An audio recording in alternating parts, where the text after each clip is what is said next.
I know that promise that you made to your mother, and the fact that you would even say that is very overwhelming. I'm here to tell you about a wonderful picture called Meet Me in St. Louis. And it's my favorite holiday movie. I think it's my favorite movie of my mom's. You believe the romance of the boy next door. The moment I saw him smile, I knew he was just my style. So Daddy made a sequence, which you'll notice, that was about her catching the trolley, and he didn't catch it, and she was worried if he was going to show up, so that there was always an internal tension in all of these everyday life things. And then when he shows up at the end, it's just heavenly. On with me as if it was grand, just to stand with his hand holding mine to the end of the line.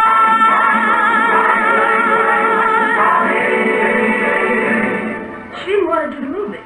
She said, it's about another young girl. I'm tired. I've been doing that my whole life. I want to grow up. So she came on the set.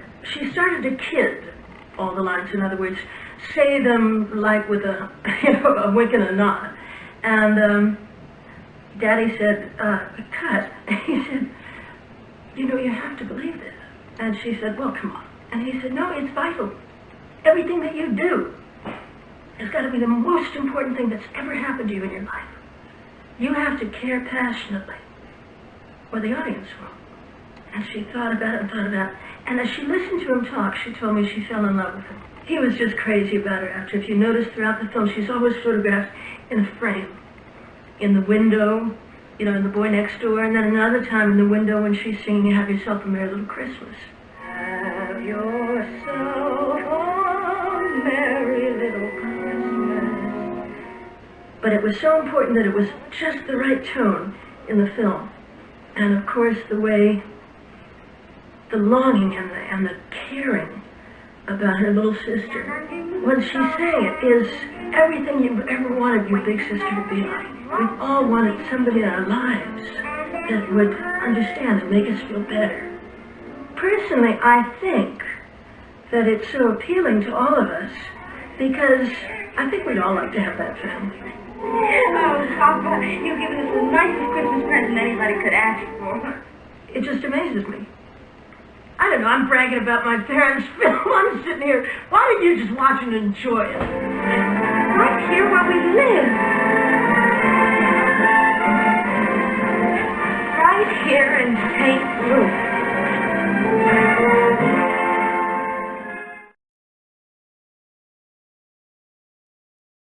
Now, tell us what this is.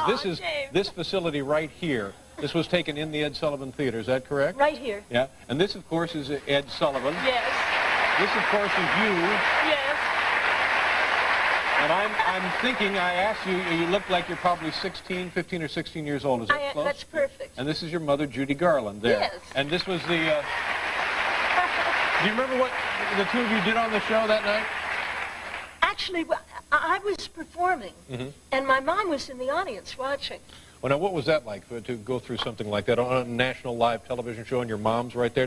Was that supportive or make you extra nervous? Or? Oh, no, it was supportive. Yeah. She was so good. She was so funny Well, about everything. Go on and kill him.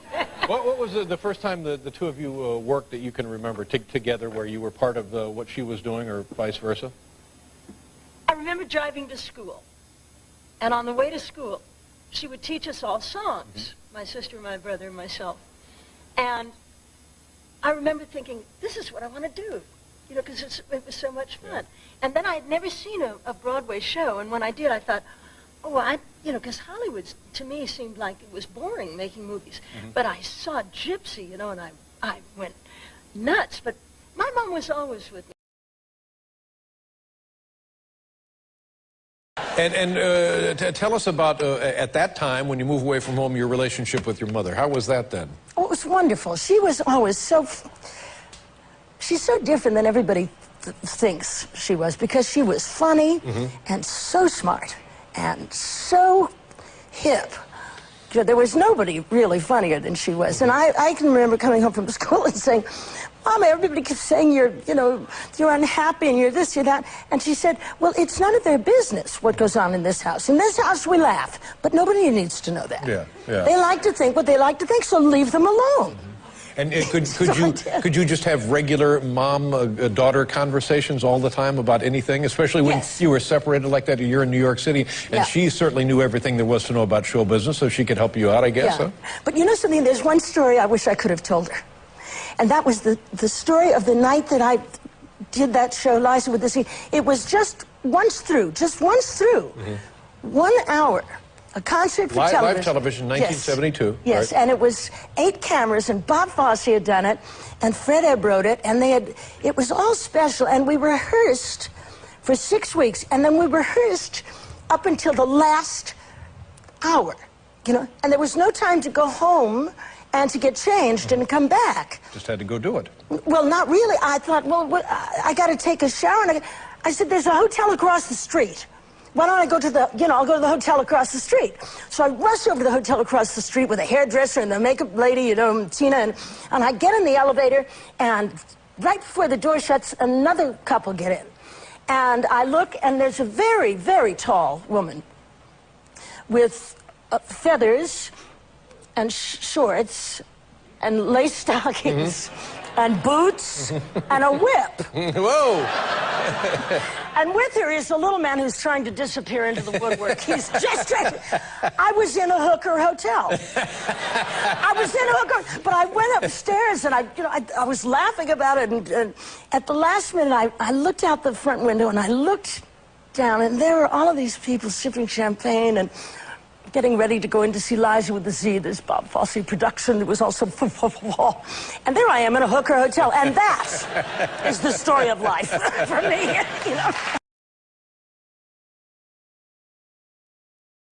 How did you acquire your name, Liza? From the song that the Gershwins wrote, Liza. My mother and father always told me that they'd been trying to think of a name if it was a girl. And my mother sat bolt upright one night and said, Vincent, wake up. Liza Minnelli, it'll look great on a marquee. And went right back to sleep. Really? Did your mother and father ever talk baby talk to you? No, but they were wonderful with me. My mother gave me my drive, and my father gave me my dreams.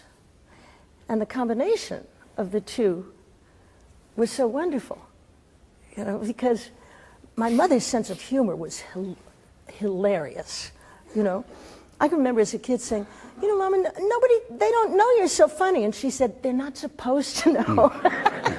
She said, this is a family thing that I'm funny. They want to hear Over the Rainbow and so forth. I said, but you're really funny. She said, it's okay, sweetheart. That's for the stage. At home, we can be whatever we want to be, One of the things that I respect most about Liza is her response when people plead with her to sing her mother's songs. What's your answer when they do? They've been sung. And my mother said to me, she said, you never have to sing my songs, ever. You just tell people, and you remember this too, you want to be a first-rate version of yourself, not a second-rate version of somebody else. And that was wonderful. What a gift, huh? Yeah. And your mother gave you your drive, you said? Yes.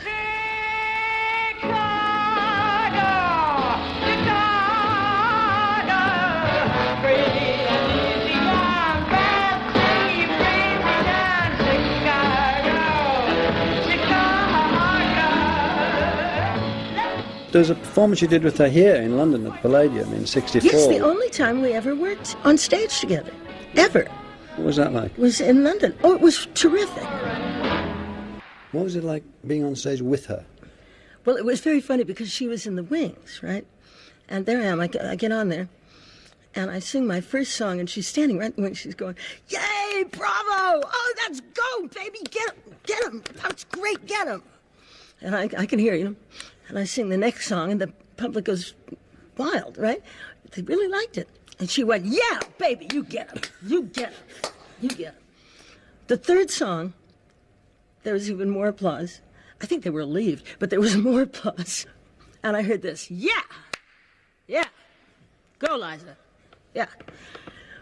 By the fifth song, I turned to her, and she was putting on her lipstick in the wings, and I thought, uh-oh. And my mother did not come back on stage. Judy Garland came back on stage. Mama? Mama? Hello, Liza. Well, hello, Liza. It's so nice to have you here where you belong. You yourself have said that you had to mother her when she was on tour, staying at tell after tell, and so on and so forth. I don't know really what I want to ask. What does that leave you with? A sense of poignancy for her, a sense of sadness, or because she was in trouble and you were with her and you were in the position of a daughter but looking after her? Well, that wasn't very often, but when it did happen, occasionally, she was very open, and she would talk. We talked as friends, you know, always. And she'd say, man, you know, and she'd complain about what was wrong. And we'd just talk. You can get through it. You get through stuff. That's what she taught me. You get through it, and nobody knows what you're talking about or what's bothering you. It's not their business. Their business is what you do on the stage. I said, but Mama, I went to school on a bus the other day, and I passed a pasteboard thing saying, Judy Garland runs naked around the house screaming. She said, I said, Mama, we just finished having a boiled egg together. She said, they're going to say what they're going to say. Don't you understand? She said, that's not happening. This is what I want to talk about, you know? Because she worked through her problems. She was a woman who really knew how to do that, and she taught me how to do that. I remember asking my mom once, what happens after happily ever after? And there was this pause, and she said, you'll find out. Was she a good mother? The best. Really? Because we always She think of did her. not leave her kids for a second. For a second. She was always there for us. Always. And it's really good to know. My brother and sister would appreciate your asking, too.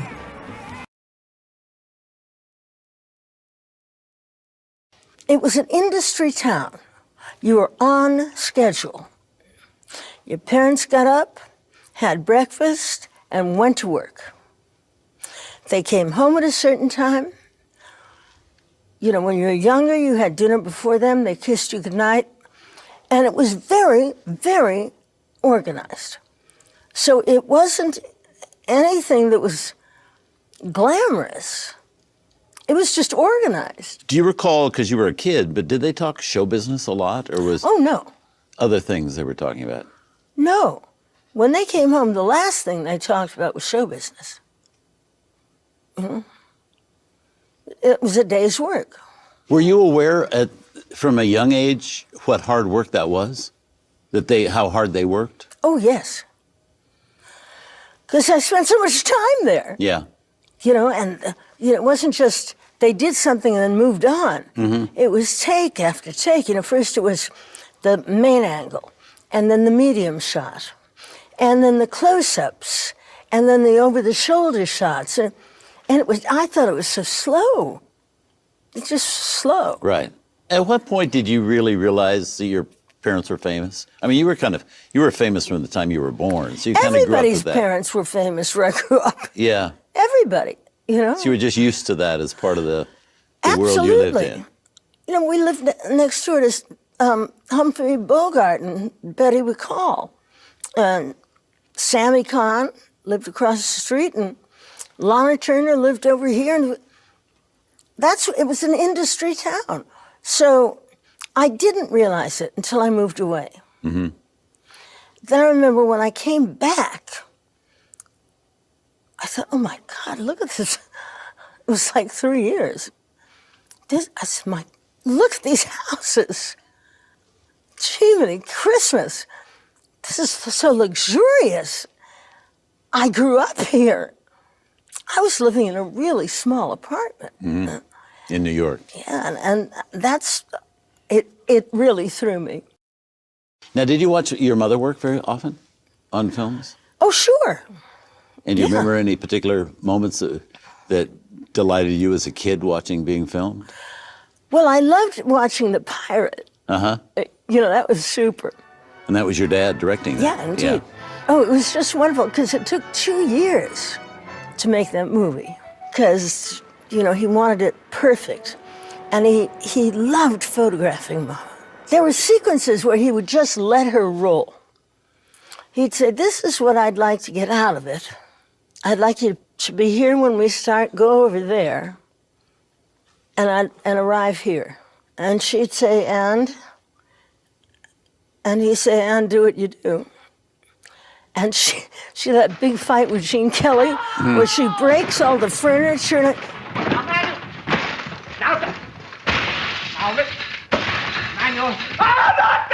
You hurt someone! Perfect, one take. Perfect. And that captures her humor on film, I think, as well as any movie ever did. Yes. You know, her sense of humor. I shall see you later.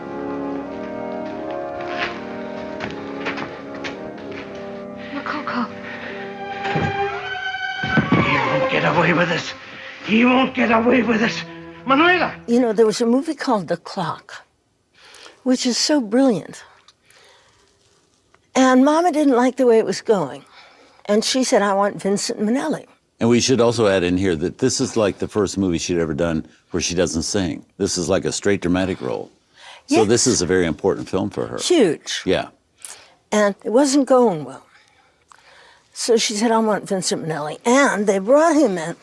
And what he did, and she told me was he said, there can't be just 2 characters. We need a 3rd character. So the 3rd character is going to be the city, New York. And that became such a wonderful idea. And then all of the characters that he put in, like the milkman, you know, like this happening and this happening, you know, and you just bought it. Mm-hmm.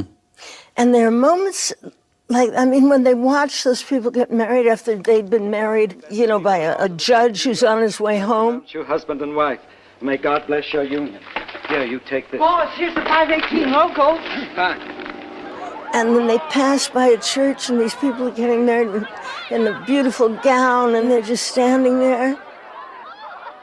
It's heartbreaking. And this is all just one weekend in the life of these 2 people that have just met. That's it. Yeah. Yeah, it's a wonderful movie. Back to the MGM days, we talked a lot about your father and going on the sets. Did you go on your mother's sets very often? Oh, yeah, all the time. And what did you learn from her? How real she was. You mean how real she could be on camera? Yes. Yeah. Huh? It always sounded so real. And I asked her, how come it sounds so real? And she said, because you have to figure out why that person is saying that. And if she wasn't saying just that, what else would she say? I said, well, like, what do you mean? And she was working on a scene for something. She said, okay, you be me. And I was her, and she read and gave me the cues, and I read her part. She said, now don't say those words, but answer the question with different words. I said, all right. And like she'd say, so how are you feeling today? And the answer was fine. And I said, really good. And in other words, she told me, don't say what you're really thinking. Say what you should say. And let everything that you should be thinking go on up here. In the eyes and all of that. Your mother was always so much better actress than she ever got credit for being. Oh, she was brilliant. Yeah, she really was. Sometimes I hate him. I hate his promises to stop, and then the watching and waiting to see it begin again. I hate to go home to him at night, listen to his lies.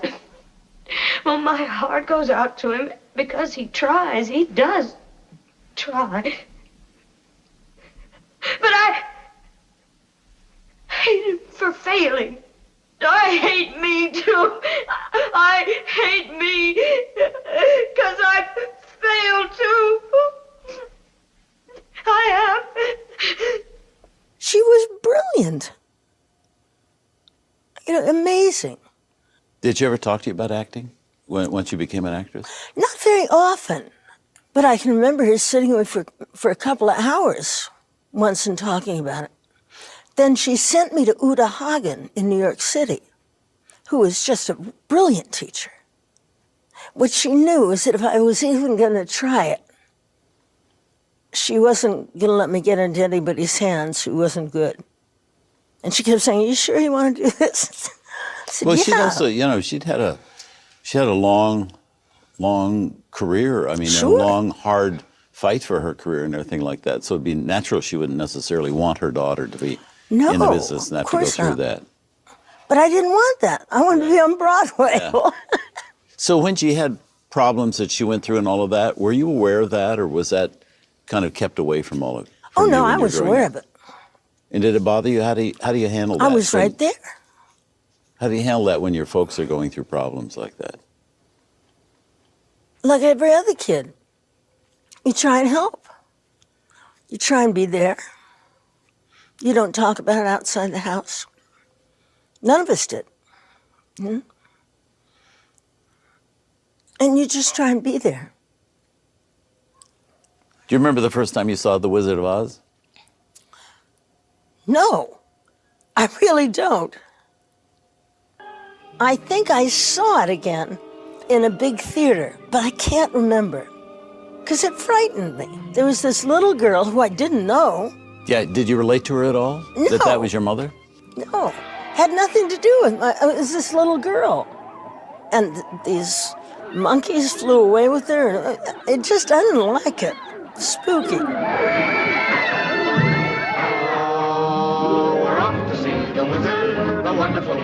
Then I saw it, of course, much later. And I thought, how the hell did they do that? Yeah. And I found out there were 5 directors. It took years to make. And I got interested in the process. Yeah. Enchanting movie. Yes. Do you have a favorite movie of your mother's and of your dad's? Oh, that's tough. Well, I'm sitting here because of Meet Me in St. Louis, so I'll Right. have to say that. Right. Because it's the one that brought them together for the first time. Yes.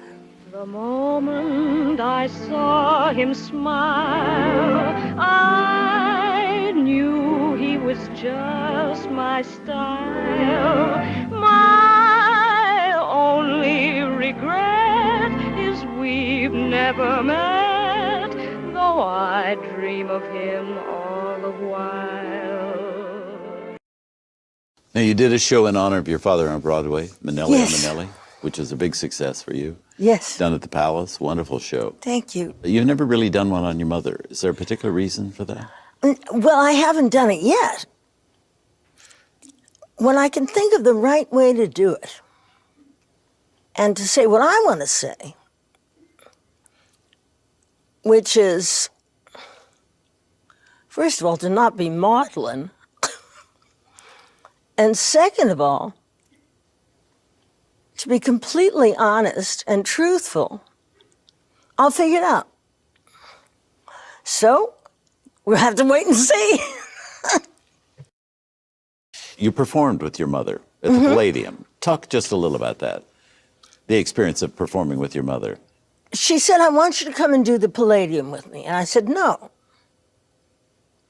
She said, oh, please. I said, for God's sake, Mama, get, Frank or Dean or Peggy Lee. There's all these people. She said, I know, I'm please, I want you. I said, all right. I said, but if I'm going to do it, Mama, I'm going to do it my own way. She said, okay. I'm coming on, but you have to sing 5 songs first, or I'm not going on. She said, really? I said, yeah. She said, okay. I said, I'm going to come on and sing 5 songs. Okay. I said, then we'll close the first act together. She said, well, what do we sing? We don't have any music. I said, you have all that music from your TV shows. We'll find something. We'll put something together. All right. I said, fine. I said, now the second act, and I wrote, you know, where she sings Liza, you know, to get back on and to get us together. Second act, fine. We wrote it all out. Everything's great. So now, I meet Chris and Peter Allen. Well, Peter and I immediately get along. Immediately. And he's starting to change certain things musically for me that are better in my own stuff. Then with duets with Mama, he's giving me notes that are better for me, for harmonies for her. Because I can hit certain things that'll give her a better note and sound better for me. So it's all going fine. So we do it, and they go nuts. I come on, and I'm singing, and I look in the wings, and after the first song, they're so surprised that I'm any good at all that they're like, ah. I see my mother look out from the wings. She goes, yeah, baby, yeah, yeah, yeah. Second song, they go even more nuts. Yeah, baby, that's it. Third song, that's it. Get 'em, girl, get 'em. Fourth song, it's going, uh-huh. Uh-huh. Fifth song, she's putting on her lipstick again, I think. And Judy Garland walked back on the stage. Wasn't Mama? I thought, oh, Christ, shit. You know, just keep up. There was no rehearsal for choreography. So wherever she went, I kept up. I just kept up. That's what I did. It was frightening. Let me tell you something. It was frightening, but it was also fun. Yeah. It was fun. We had a good time afterwards. What do you miss most about your mother? Oh, her humor, you know? And his support. I miss my parents. I'm like everybody else who's lost their parents. Yeah. Yeah. They were great.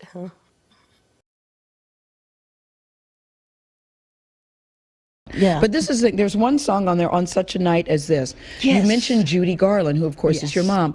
And when I first heard it, I said, did she say Judy Garland? So I rewound it again. Yes, she said Judy Garland.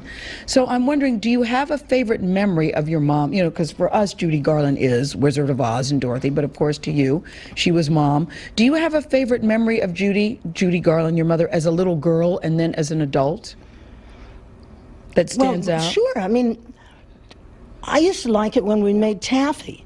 Taffy? Home. Oh, it was funny. Because everything got stuck to everything. We would laugh so hard. Yeah. And I loved it when she drove me to school. And all this. She was my mom. Yes. But in that song, I'm saying that because it was written for myself, believe it or not, and Jeanette MacDonald.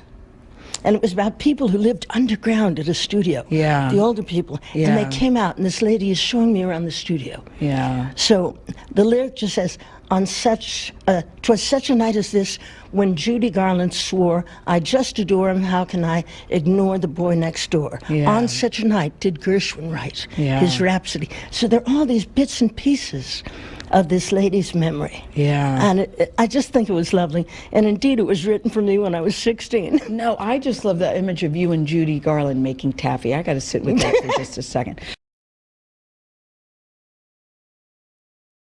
I mean, you grew up in a showbiz family. Obviously, your mother's Judy Garland. My father's Vincent Minnelli, director, amazing. And what happened, though, Jimmy, was they never said, go into show business. No, that was... You know? No, nobody ever talked about it. And my parents really wanted me to do what I wanted to do. Except I think they were hoping I wouldn't go into Show business. But it was okay because they were in Hollywood. Yeah. And I went to New York to be on Broadway. Mama always kept us with her. Right. She gave us a choice, you know, my sister and brother and said, look, you should have a normal life. But you're a not normal gonna. life is Right. this, that, and the other. And you can. Or you can come with me and we'll do the best we can. You know, we all said, well, we're with you.